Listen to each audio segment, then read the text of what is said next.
Ragazzi contro il vento, delusi e senza i sogni dell'età.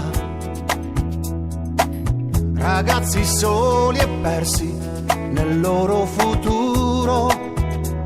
Ragazzi nei guai, ragazzi dal cuore grande che spalano fango e danno speranze a chi non ce la fa più.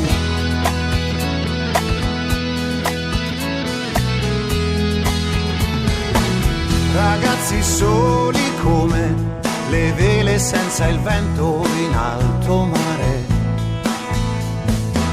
Ragazzi messi al muro dall'indifferenza. Ragazzi uniti da Facebook, a volte impulsivi, col viso senza più sorrisi, con un profilo virtuale, così va via la realtà.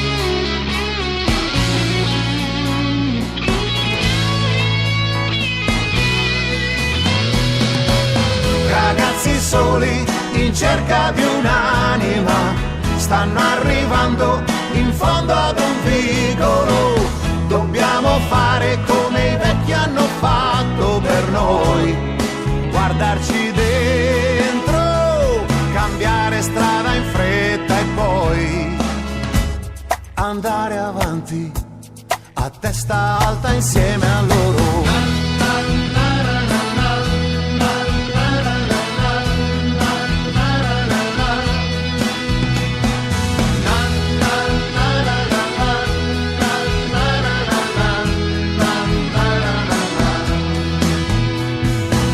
Ragazzi laureati fuori dall'Italia, apprezzati, e come non capirli se sono indignati.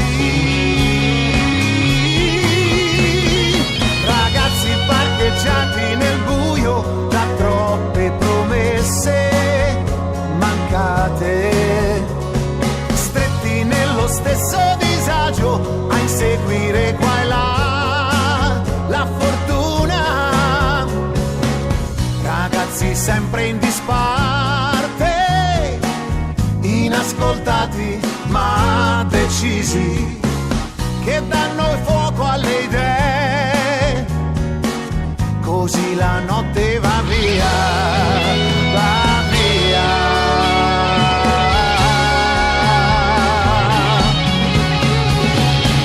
Ragazzi soli in mezzo ad un vicolo, bisogna fare presto perché ora tocca a noi, se non vogliamo che ci venga poi detto così. Cari signori, la colpa ce l'avete voi, la colpa ce l'avete voi, certo signori, la colpa ce l'avete voi.